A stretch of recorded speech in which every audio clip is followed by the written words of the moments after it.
Jesus was an Aramaic-speaking Jew of the Middle East, and the Assyrians are Aramaic-speaking Christians in the Middle East who have endured persecution for over 1,000 years. Join Voice of the Word Aramaic Bible teacher, artist, and author Stephen Missick as he examines the Bible through the ancient languages, peoples, lands, cultures, and times in which it was first revealed. Research the Scriptures, rescue persecuted Christians, and restore the Church to its Semitic roots. And now, Voice of the Word. Hello, I'm Dr. Stephen Andrew Missick, and I want to welcome you to this episode of Voice of the Word. And I've been doing research into Aramaic as the language of Jesus, into the Assyrian Christian heritage, because I think it's very interesting, first, that Jesus spoke that language, that it's still spoken to this day, but that there was an entire branch of the church that is of the Aramaic heritage. So several years ago, I wrote this book, The Words of Jesus in the Original Aramaic. I've written several books on various topics, many about biblical subjects. And I have to do some follow-up books. I need to do a new follow-up because a lot of things have happened in Aramaic studies.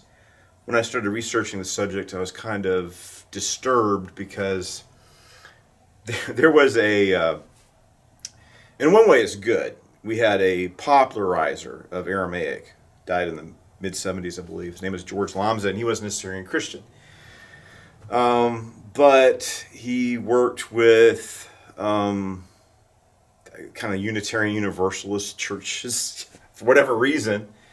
And so because of that, because he's working with churches that are outside of traditional orthodoxy, honestly, a lot of his work was kind of picked up and carried on by certain New Age groups. And there's I think someone called Klutz that wrote these books like Prayers of the Cosmos, trying to say that, this occult New Age. They're translating the Lord's Prayer like Our Father and Mother of the Cosmos, right? So it's like Aramaic studies has been co-opted by New Age and occult advocates. And I was concerned about that. It's like, this is not what Aramaic is. And I went to, they had one of their speakers. I think I got his Bible here. So here it is. This is actually a nice work, The Message of Matthew by Rocco A. Errico. And he actually studied with George Lamza. And he's at the Unity School, the Church of Christianity. The problem I have with that, and their church here in Houston is like a big pyramid, and it's very leftist and progressive, and like I said, not orthodox. It's like, well, the Assyrian Church of the East, the so-called Nestorian Church, is they view themselves as apostolic and is orthodox. They're not really considered a branch of the Orthodox Church. They have their own distinct Syriac branch, but it would be sharing Catholic and Orthodox theology to a large degree. It's its own distinct branch of Christianity, but they adhere to the Nicene Creed. They recite the Nicene Creed during Holy Qurbana, the Eucharist. So that's part of the reason why I started writing on the subjects, because there's a lot of inaccurate information. Two reasons. Number one, there's inaccurate information out there. Number two, there's hardly any information out there whatsoever. Now, it's been 20 years ago. It's hard to believe this. 20 years ago, Mel Gibson made the movie The Passion of the Christ. And I've done a lot of work on this. I'm a conservative, Trump-supporting Republican, and I had a channel, a moderately successful YouTube channel. And I had over 5,000 subscribers, and I had thousands of videos over there, had millions of views. Now, never really went viral. My best video got, I don't know, maybe I might have had one that had 100,000 views, but I had some videos that get tens of thousands of views. And like 90% of my content is Bible studies, travel videos, biblical archaeology, serious subjects. But, 15% of the time I'd have political commentary. And because I was a Trump supporter, and the things that I said, just factual information. I mean, I can test this. Like, well, I haven't violated your policies. Anyway, deplatformed. So that's what happened to me. Canceled and deplatformed. And all the work, building up an audience of 5,000 subscribers, millions of views, and everything was taken from me. And of course, I was beset by a series of challenges. But it's kind of a shame. It's like, and I always thought that. It's like, why are they, just a small portion of my videos are political. It's mainstream Republican anyway. I've seen a lot of commentaries say things I thought were very controversial I never said. But under the Biden administration, they're going to try to, they're trying to make it seem like all Trump supporters are radicals. It's a form of extremism. We saw Biden's, ultra MAGA, mega MAGA speeches. Very disturbing, in my opinion, because, we won this past election. So it's not as extreme as he'd have people to believe. So anyway, I'm sorry that it's a shame that a lot of my content's gone. For instance, there's really no debate. Jesus spoke Aramaic. It's a fact. And yet some people say, no, Jesus spoke Hebrew. Other people say, no, Jesus spoke Greek. So, I've done videos like, no, let's look at the evidence. The evidence is indisputable. Overwhelming evidence that Jesus spoke Aramaic. The evidence is in the New Testament itself, but also the writings of Josephus, the Dead Sea Scrolls, inscriptions, contemporary to the time of Christ, found in the Holy Land. It's indisputable. And it's like, let's try to rediscover everything we can about the historical Jesus. Let's not live in fantasy land. All right, you love the Jewish culture and the Hebrew language. That's wonderful. I think Jesus was trilingual. His first language is Aramaic. I'm sure as a rabbi, he was familiar with Hebrew. And even though most people in the Holy Land were Hebrew speakers, Greek was also spoken. I mean, the language, they had the three languages over his cross. Latin, since it's part of the Roman Empire, an administrative language. Greek, commonly spoken language. And Aramaic, the language of the majority of the people there. And sometimes they call, it's another thing I need to deal with, is sometimes they call the Aramaic dialect spoken by the Hebrews Hebrew. And in the Old Testament, the language we call Hebrew today is called Judean or Canaanite. It's not called Hebrew. That's a later title given to it. So that's what's going on. I need prayer because I have to, turning 53 at the end of this month. And I have to start over from scratch because the Biden administration took everything from me. And what was left, we had the hurricane. I still have a tree in my library with my books, Expose the Elements. Got the tree out. We had trees falling during the recent hurricane. So it's time to pick myself up, brush off, and get back to work. So I'm going to rebuild. It's like I kind of had this YouTube channel. Let's start all over again. So what I want to do in this video, I showed you this one book. I don't know what's going on with Rocco Errico, but I know he's not teaching proper doctrine and theology. I have a doctorate in ministry, so I don't know if he has a doctorate or not, but regardless, I'm an evangelical Protestant, but theology is very important. Biblical and historical theology, and we need to be true to the apostolic traditions and teach what the apostles taught. So this is actually a handy book because you have the English on one side and the Aramaic on the other. Now, if you want to learn Aramaic, like I said, when I started in this, there's like virtually no tools to learn Aramaic. Now there's Syriac, as you see in this book. This is a good book. It's got a video by Stephen Hallam, The Basics of Classical. Here's Syriac. So Syriac is a dialect of Aramaic that is, now modern Assyrian Aramaic is an Aramaic dialect that's spoken by Assyrians that just happened to survive. It's not a dialect of Syriac. Syriac is a extinct form of Aramaic that dates to the time of Christ and is mutually intelligible, very similar to the Aramaic that Christ spoke. Now, there are several Aramaic Dead Sea Scrolls. And I do have basics of biblical Aramaic, which would be closer. This is very close. Syriac is very close to the way Jesus would have spoken. Of course, biblical Aramaic is going to be closer yet. And there was a scholar, he passed away in England or Scotland, named Maurice Casey. And he actually used the Dead Sea Scrolls to reconstruct portions of the gospel back into Aramaic. And there is, it's kind of interesting, there is the Christian Palestinian Aramaic, which is also, Syriac is important. I'm not minimizing Syriac. It's like, let's try to get as close as we can. So Christian Palestinian Aramaic was probably even closer, but the Bible fragments in Christian Palestinian Aramaic, it's a very wooden and literal translation from the Greek that kind of tortures the Aramaic, so it's not a natural, free-flowing here. This person who translated it from Greek and Aramaic it was not a graceful translation, let's put it that way. So it's, that's important. I mean, we got to use what we got. So some people, we got Peshitta Premises. Peshitta is the Aramaic Bible, and there are some people that believe that the Peshitta is the actual, but it's not. I mean, we have to have serious scholarship. You can't make absurd, sensational claims. What you can say, and why don't we just say that things that scholars agree on. Jesus spoke Aramaic. Syriac is very close to Aramaic. Jesus spoke. The Syriac Bible is an important witness to it's one of the oldest translations of the Bible of the New Testament into any language.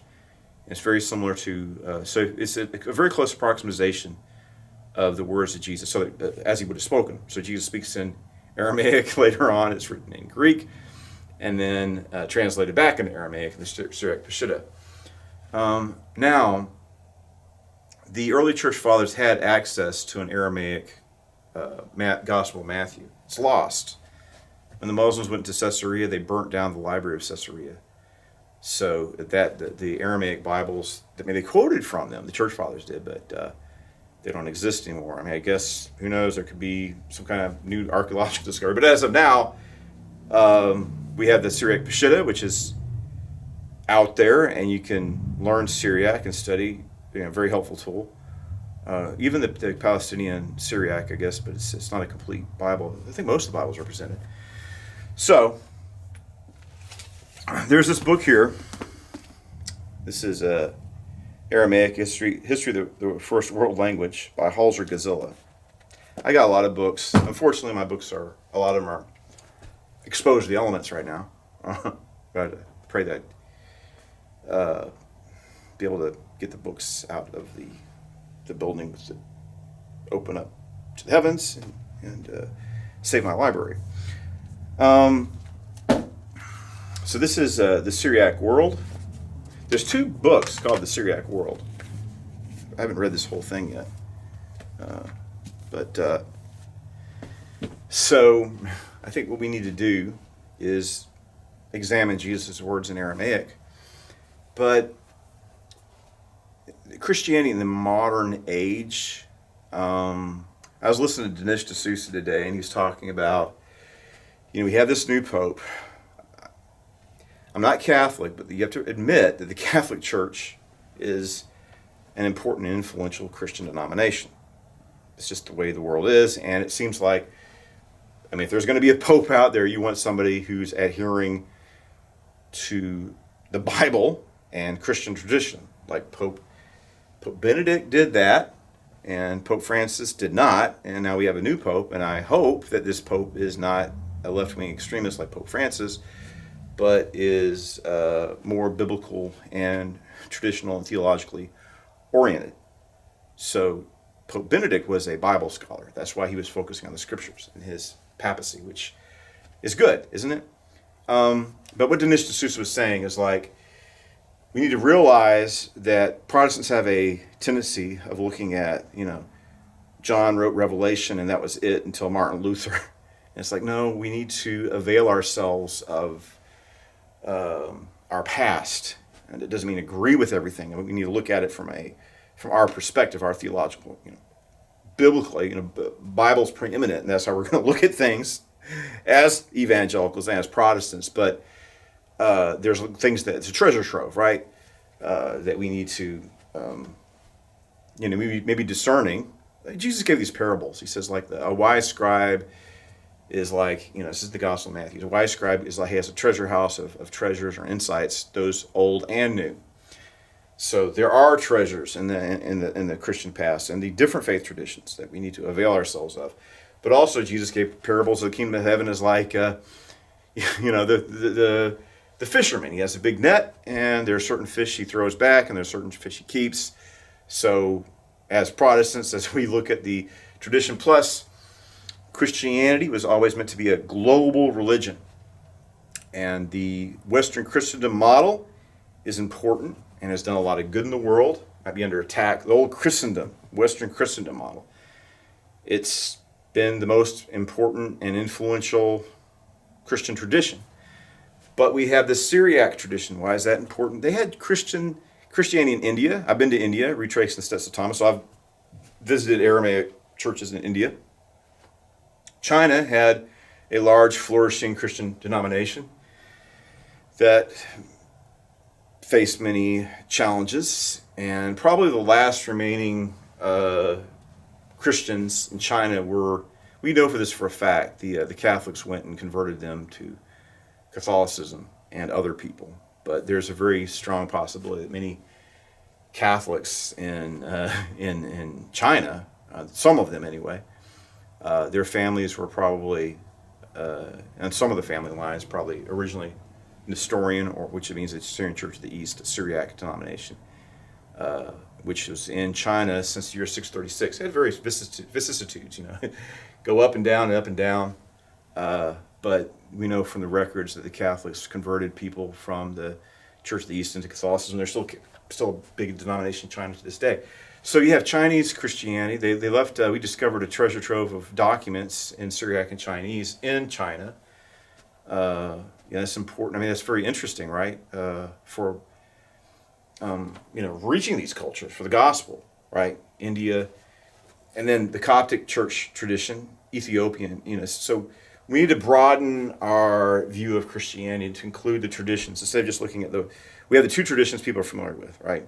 The Roman Catholic tradition, the Greek Orthodox tradition. But what about the traditions of Africa, like the Coptic church tradition, Ethiopic church tradition, just closely related, and then the Syriac Aramaic churches, which includes India and China, right? So it's a more expansive global expression of Christianity. So I also want to mention, it's like, what am I doing now? Trying to get my life together. Just these disasters. I can't go into it. Just pray for me. But right now, just a few weeks, my father passed away. Will we lose the family farm? Possibly. I think not, but possibly.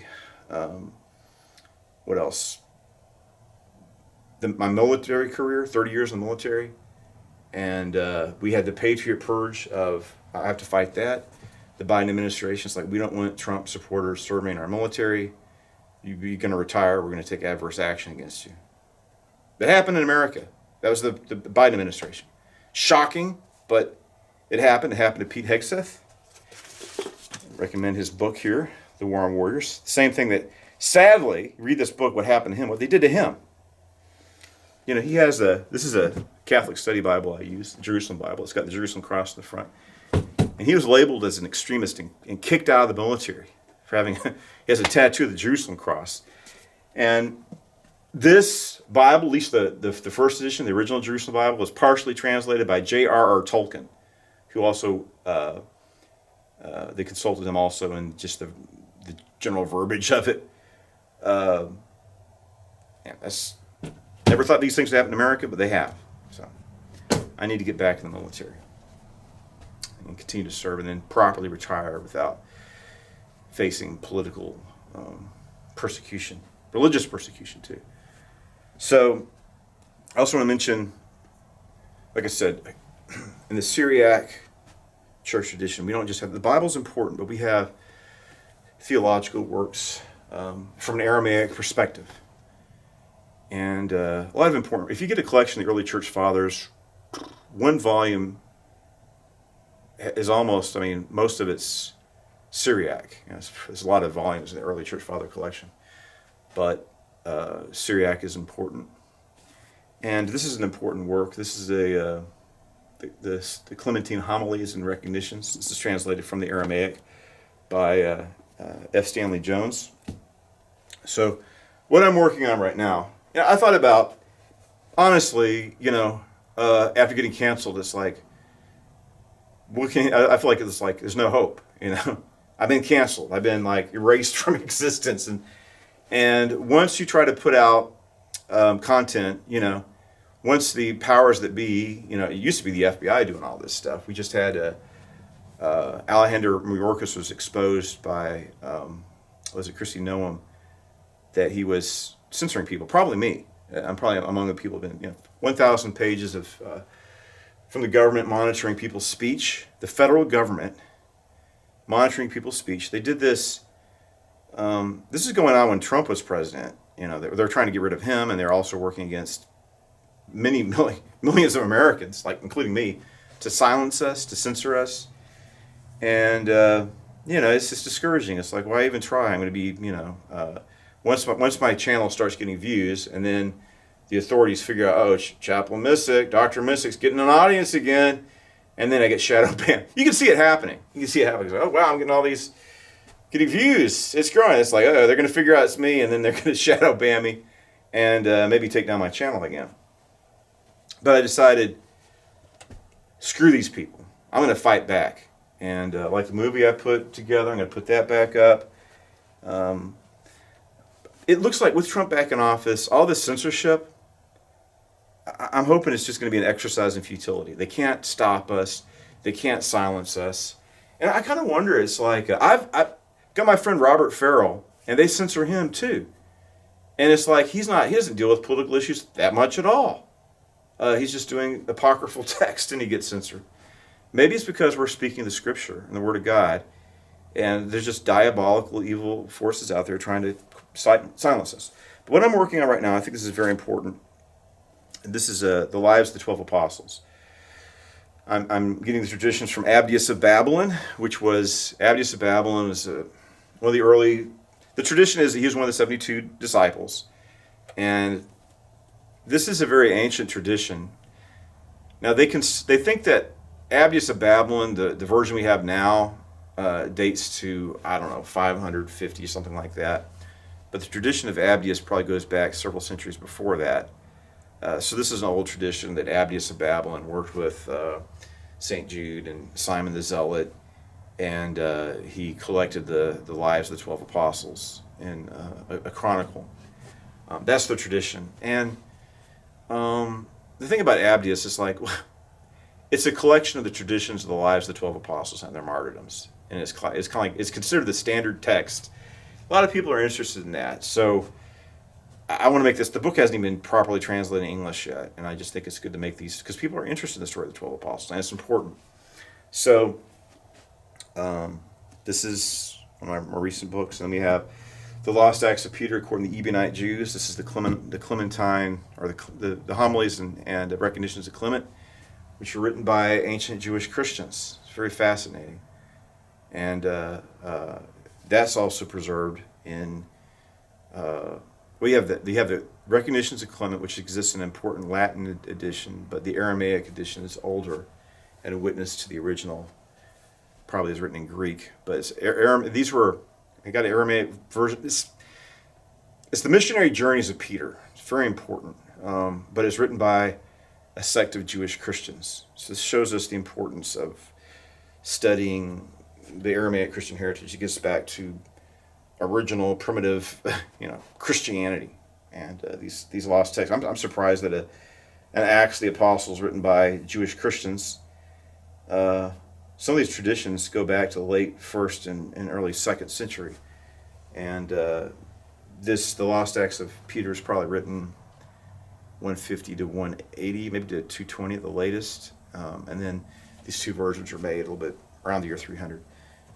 But it's amazing, right? I mean, the Ebionite Christian Jews died out. Probably the Muslims probably wiped them out. So they don't exist anymore. But to have large body of literature left by them is it's amazing. So we need to study this. We need to study the Aramaic Christian heritage. And my library's tree fell through it, exposed the elements. I lost everything. Just pray for me and get everything back together. And I think I should go back and get back into the fight, and not let these people win, right? And if you don't get up and dust yourself back off and stand up, they will win. and they're just trying to get you to give up anyway. And I thought America was supposed to be the land of the free, home of the brave. But I served in the military. I've been to Iraq twice. So, freedoms aren't free. We have to fight for them. Sadly, it looks like sometimes we have to fight for them here. So, I pray I'd be able to put my life back together and get back in the military, serve a few more years. I need to get back. What they did to me was a violation of my rights and unjust. And hopefully we'll have restitution made for me so I can continue to do this ministry, which, what can I do? I got a tree through my house and, losing the family farm because my father died. It's contention over there. The will was stolen. Found another copy of it. Just a lot of struggles, death, sorrow, heartbreak. But I got to get up and continue the fight. And I got all, I don't know. It's not. I need to be reading these books and talking about them, not letting the rain get on it. All right, so I'm going to try to, as long as I can, which might not be that much longer the way things have been. I think things are about to change. But if things go on the trajectory, I probably won't be around much longer. Going on this trajectory since Biden took office. Just hoping Trump gets in there and everything's going to be made right. Well, not yet, but we'll see. So, all right, well, we'll see what happens. Just pray for me, and I'll try to continue to do the work of the Lord. So thank you, and God bless you. Research, rescue, and restore. Help Voice of the Word and Aramaic Christian Ministries mission research the ancient languages, peoples, lands, cultures, and times of the Bible. Rescue persecuted Assyrian Christians in the Middle East and restore Christianity to its original Semitic roots.